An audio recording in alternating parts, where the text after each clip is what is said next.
RTL Matin, Vincent Parisot.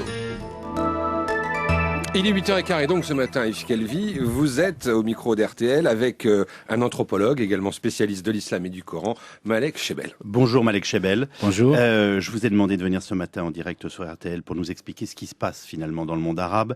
Les torches humaines, bref, les immolations par le feu se multiplient. Un journal égyptien titre sur la contagion du suicide. Tunisie, Mauritanie, Égypte, Algérie. Grâce à Internet, tout le monde est au courant et pourtant, vous nous confirmez que l'islam interdit le suicide. Absolument. L'islam interdit absolument le suicide, un interdit catégorique, si je puis dire. Le suicide est contre Dieu. Le problème, c'est que la personne qui s'immole nous dit « je ne veux pas de votre monde et je ne veux même pas de votre paradis, puisque je vais directement en enfer ». Étant donné que la signification du mot « nar » en arabe, ça veut dire « enfer », justement, c'est justement le feu. C'est la personne qui va jusqu'à l'outrance ultime et le blasphème ultime, dans le sens où il récuse toutes les règles humaines. Donc pour l'islam, il y a deux tabous dans ce qui se passe en ce moment. Il y a le suicide en tant que tel et il y a le feu. Il y a plusieurs tabous. Que l'on soit chiite ou sunnite. Attendez, justement, ça a des origines chiites, je vais vous dire. C'est d'abord le suicide, premier tabou. Deuxième tabou, on s'immole un peu à la manière indienne, vous voyez, donc l'immolation n'existait pas jusqu'à quelques années seulement en islam.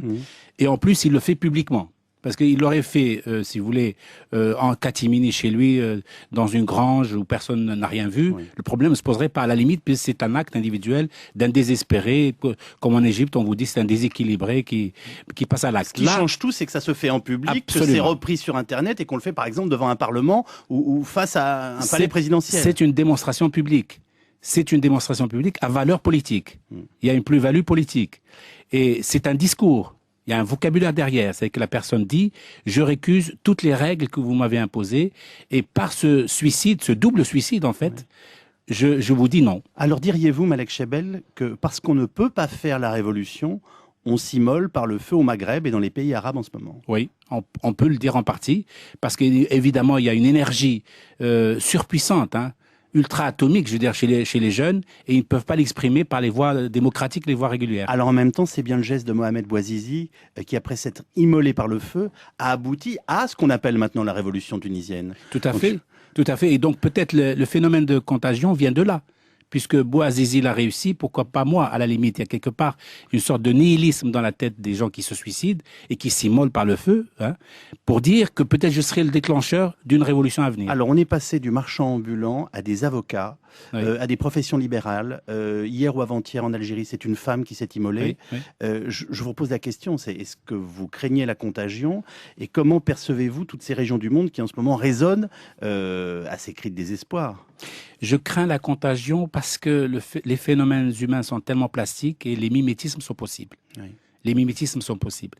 Et là, en l'occurrence, on voit bien qu'il y a une récurrence, si vous voulez, une rapidité dans les immolations. Donc, il y a danger en vue. Tout cela a des conséquences, peut-être même en France. Alors, il s'agissait probablement de raquettes, je le rappelle, mais il y a un collégien qui s'est immolé par le feu mardi soir à Marseille. Vous savez ce que vont dire les auditeurs d'RTL, c'est vous en parlez, ça donne l'exemple et même des mauvaises idées. Vous, qu'est-ce que ça vous inspire comme réaction et comme commentaire? D'abord, je dis, l'information n'est pas responsable. Elle vient pour dire un fait, mais le fait existe avant.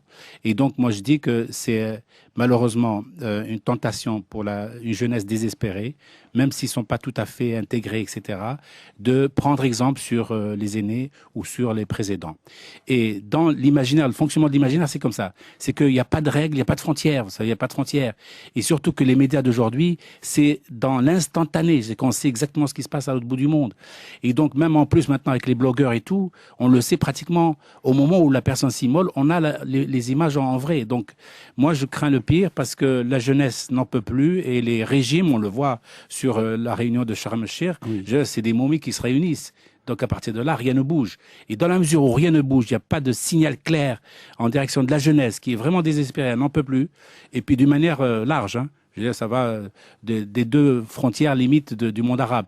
Je pense que ça risque de se reproduire, malheureusement. Il y a aussi notre regard sur ceux qui font ce geste incroyable qui change. En termes d'extrémisme ou de radicalité, On passe en quelque sorte de l'image du kamikaze, autrement dit de la violence aveugle, à celle du suicide courageux, voire chevaleresque. Je sais que ce terme va choquer ceux qui nous écoutent, mais est-ce que vous pensez que ça change notre regard à nous? Ça Ils sont capables de faire ça. Ça devrait le changer. Parce que, attendez, n'oubliez pas que le kamikaze, lui, il est la main armée d'une organisation qui est derrière lui. Là, c'est un geste singulier.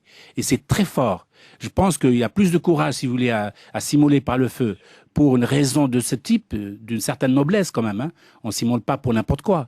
C'est pas pour le pain. On s'immole pour une dignité à acquérir. Alors que le kamikaze, il est piloté par d'autres. Est-ce que dans les palais présidentiels, et ce sera ma dernière question, du monde arabe et du Maghreb en ce moment, on a peur de ces hommes et ces femmes qui sont capables de devenir des torches humaines devant les palais? Ils tremblent. Je pense qu'ils tremblent tous, mais ils sont autistes. Le système est tellement verrouillé à leur avantage, à l'avantage d'une clique, d'une clique népotique qui est au-dessus et qui n'entend pas la parole de la rue. Et ils croient qu'ils vont encore régler le problème par la sécurité. Je vous le donne en mille, 90% des discussions, c'est comment verrouiller encore plus le système dans ces réunions-là au niveau étatique. Donc moi je crains que dans la mesure où ils n'écoutent pas les jeunes, dans la mesure où ils n'écoutent pas la société civile, dans la mesure où ils n'écoutent pas l'information qu'on leur donne et l'expertise qu'on leur donne malgré tout, je pense qu'on va vers la catastrophe et j'espère que, de toute façon, d'une certaine manière, tous ces gens-là qui n'écoutent pas la rue vont être récusés, vont être balayés de l'histoire et ne dureront pas longtemps. Merci infiniment Malek Chebel, anthropologue, historien, spécialiste de l'islam. Bonne journée à tous en dépit de ces informations si difficiles. Merci à vous Yves Calvi, bonne journée également.